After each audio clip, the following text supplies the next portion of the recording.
మన ప్రభు అయిన యేసు క్రీస్తు వారి నామములో దేవుని బిడ్డలు మీ అందరికీ సమాధానము కలుగును గాక. ఆమేన్. పరిశుద్ధ గ్రంథములో దేవుని వాక్యమును ధ్యానించుకుందాము.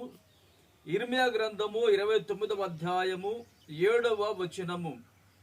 నేను మిమ్మల్ని చెరగొనిపోయిన పట్టణము యొక్క క్షేమము కోరి దాని కొరకు యెహోవాను ప్రార్థన చేయుడి, దాని క్షేమము మీ క్షేమమునకు కారణమగును. ఆమేన్. ప్రియమైన దేవుని బిడ్డారా, మన జీవితంలో క్షేమంగా మనం ఉండాలని కోరుకుంటామండి. మన కుటుంబమైనా, మన పిల్లలైనా, ఏమండి మన వ్యాపారమైనా, చేతి పని అయినా, ఏదైనా సమస్తమును క్షేమంగా మార్చబడాలని మనం ఆశపడుతూ ఉంటాం. మరి ఎలా వస్తుంది క్షేమము అనేది? మనము ఎంత కష్టపడినా ఆ కష్టములో క్షేమము అనేది రాదు.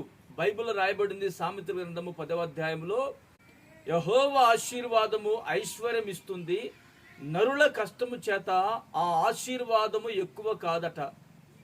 అంటే మనం ఎంత కష్టపడినా మన జీవితంలో క్షేమం అనేది కనబడదు. యెహోవా ఆశీర్వాదం మాత్రమే మన జీవితంలో క్షేమము కలుగు చేస్తుంది.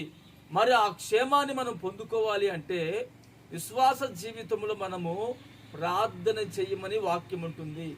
ఇతరుల క్షేమము కొరకు, మిమ్మల్ని చెరగొనిపోయినటువంటి పట్టణం యొక్క క్షేమము కోరి మీరు ప్రార్థన చేసినప్పుడు దాని క్షేమము మీ క్షేమమునకు కారణమవుతుంది. ప్రియులారా, మనము ఎవరైనా శ్రమలో ఉన్నప్పుడు, ఎవరైనా బాధలో ఉన్నప్పుడు, ఎవరైనా బంధకాల మధ్యలో ఉన్నప్పుడు మనము వారిని చూచి అపహాస్యము చేయక, మనం వారిని చూచి ఎగతాళిగా మాట్లాడక వారి కొరకు ప్రార్థన చేసినప్పుడు వారు దీవించబడతారో లేదో కానీ ప్రార్థన చేసినటువంటి మనము క్షేమంగా ఉంటామని వాక్యం ఉంటుంది.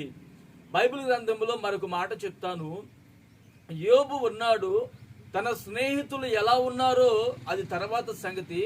కానీ యోబు అయితే తన స్నేహితుల కొరకు ప్రార్థన చేశాడు. స్నేహితులతో ఎప్పుడైతే ప్రార్థన చేశాడో అంతవరకు దేవుని యొక్క దీవెన యోబు మీద లేదు. ఎప్పుడైతే ప్రార్థన చేశాడో రెండంతల దీవెన అనేది యోబు పొందుకున్నాడు. అంటే యోబు క్షేమంగా ఉన్నాడు. నీవు కూడా ఇతరుల కొరకు ప్రార్థన చేయము, నా యేసయ్య నీ జీవితాన్ని క్షేమకరముగా మలుచునుగాక. ఆమేన్. ప్రార్థన చేసుకుందాము. ప్రేమగల తండ్రి, పరిశుద్ధుడా, జీవాధిపతి, స్తోత్రం చెల్లిస్తున్నాము నాయన.